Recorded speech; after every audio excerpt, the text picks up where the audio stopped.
સુરતની શાંતિમાં કોણે કર્યો કાંકરી ચાળો? સુરત ગણેશ પંડાલમાં પથ્થરમારાના સમાચાર. સુરત પોલીસની કાર્યવાહી.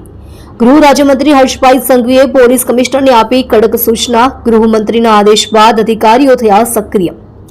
સુરતની ઘટના પર ગૃહ રાજ્યમંત્રી હર્ષભાઈ સંઘવીની સીધી નજર.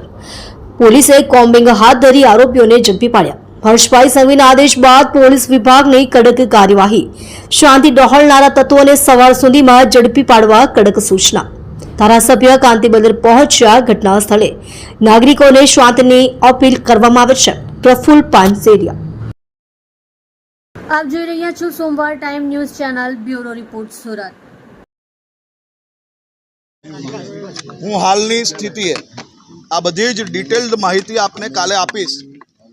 હમણાં મારી જવાબદારી રૂપે જ્યારે તપાસ ચાલુ હોય, કોમ્બિંગ ચાલુ હોય, ત્યારે આ રાજ્યના ગૃહમંત્રી તરીકે, આ વ્યવસ્થાના એક ભાગ તરીકે કોઈ બી પ્રકારના સ્ટેટમેન્ટ આપવા હમણાં એ યોગ્ય નથી. કાલે બપોરે હું આ વિષય પર ડિટેલ ચર્ચા કરીશ. કાલે મેં મારી ગાંધીનગરનો પ્રવાસ કેન્સલ કરેલો છે. આખો દિવસ હું સુરતમાં છું અને આ બાબતની આપણે ડિટેલ ચર્ચા કરશો.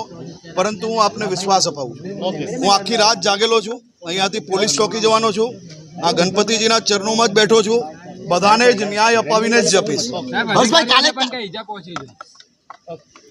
સર, કાલે બી હુમલો થયો હતો, કાલે પણ હુમલો કરવામાં આવ્યો હતો સર.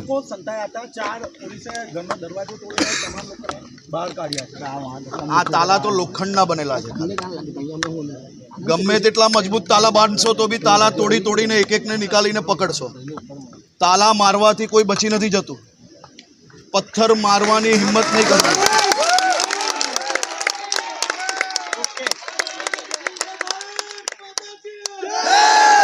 ગમે ત્યાં છુપાયા હશે અંદર લઈ જઈશું. બધા માટે ગુજરાતમાં ગણપતિજીના આ તહેવાર આપણે સૌ લોકો રાજી ખુશીથી બનાવીએ છીએ. અને આ તહેવાર માત્ર આસ્થા જોડે જોડાયેલો નથી. આ તહેવારથી લાખો લોકોને રોજગારી મળે છે. આ તહેવારથી સુરત શહેરના એક બી મંડપવાળા પાસે નથી આજે ખુરશી, નથી ટેબલો, નથી કપડું બચ્યું. આ તહેવારના કારણે સુરત શહેરની એક બી લારી, રેસ્ટોરન્ટ કે કેટરિંગ વાળા પાસે ટાઈમ નથી. આ તહેવારના કારણે એક બી ટેમ્પો, ટ્રક ચલાવનાર પાસે કામ ના હોય એવી ઘટના નથી. આ તહેવારના લીધે ઢોલ નગારા હોય કે બેન્ડ બાજાવાળા હોય, તમામ લોકોને એના કારણે ક્યાંક ને ક્યાંક રોજગારી પ્રાપ્ત થાય છે. આ તહેવાર એ આસ્થા જોડે જોડે દરેક નાગરિકોને રોજગારી આપવાનો બી તહેવાર છે. આ તહેવાર ખૂબ જ ઉત્સાહપૂર્વક ગુજરાતમાં બનતો આવ્યો છે ને આ વર્ષે બી ખૂબ ઉત્સાહપૂર્વક બનશે અને સંપૂર્ણ શાંતિપૂર્વક આ તહેવાર બને તે માટેની વ્યવસ્થા કરવામાં આવી છે. હર્ષભાઈ, કાલે બી હુમલો કરવામાં